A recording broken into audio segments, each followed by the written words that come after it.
שלום לכולם, קוראים לי יניב ואני אבא של יובלי, והיום אני רוצה לספר לכם סיפורים, כמה סיפורים.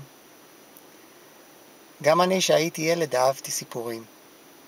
אהבתי לשמוע סיפורים, אהבתי אחר כך לקרוא סיפורים, וכמובן שאהבתי סרטים, כי גם בהם יש סיפורים. אחר כך שגדלתי, אז התחלתי גם קצת לספר סיפורים.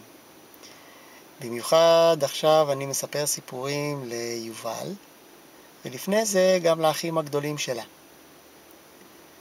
אז היום, ולפעמים אני גם מספר לאחרים, כמו שהיום אני רוצה לספר לכם.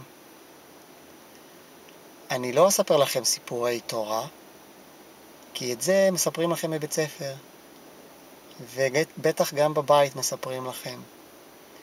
ויכול להיות שיעשו את זה יותר טוב ממני. אני רוצה לספר לכם מין סיפורי תורה כאלה שיש לעמים אחרים בארצות אחרות. לא רק לנו יש סיפורים שמנסים ככה להסביר לאנשים איך העולם נוצר, מי זה אלוהים, גם לעמים אחרים. לדוגמה, ליוונים. ליוונים יש סיפורים כאלה שנקראים סיפורי המיתולוגיה היוונית. אז אני בחרתי לספר לכם סיפור אחד מהמיתולוגיה היוונית, והסיפור הוא על מלך האלים זאוס. אוקיי? אז לפי המיתולוגיה היוונית, זאוס כשהוא נולד, אמא שלו פחדה שאבא שלו יהרוג אותו. כי אבא שלו פחד שיום אחד שהוא יגדל הוא יהיה יותר חזק ממנו, ואז הוא ינצח אותו, והוא יהיה מלך האלים. בסוף ככה באמת היה. אז בגלל שאמא שלו פחדה, היא החביאה אותו במערה. והיא לא רצתה שאבא של זאוס יגלה אותו. הוא ישמע אותו בוכה, ואז הוא יגלה אותו.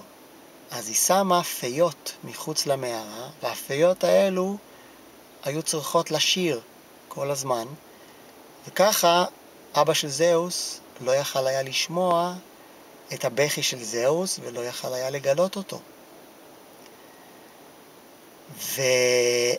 ואז אמא שלו הייתה צריכה לדאוג לו לחלב, אבל היא לא יכלה להעניק אותו, כי הוא היה בתוך המערה.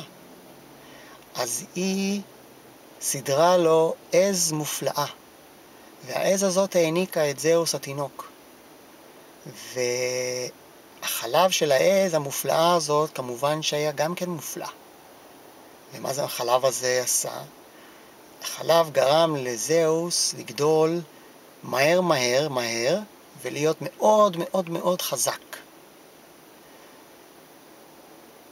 אחרי שהוא גדל והיה חזק ויצא מהמערה, הכינו לו מהאור של העז שמתה כבר בינתיים בגד כזה ששימש אותו כמו שריון מיוחד כזה מופלא, כי העז הייתה מופלאה.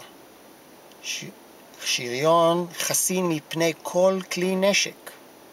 וככה עם השריון הזה ועם הכוח החזק מאוד מאוד הזה שהיה לו, הוא יצא מהמערה, ואבא שלו שראה אותו נבהל וברח, וככה זאוס הפך להיות האל הכי חזק,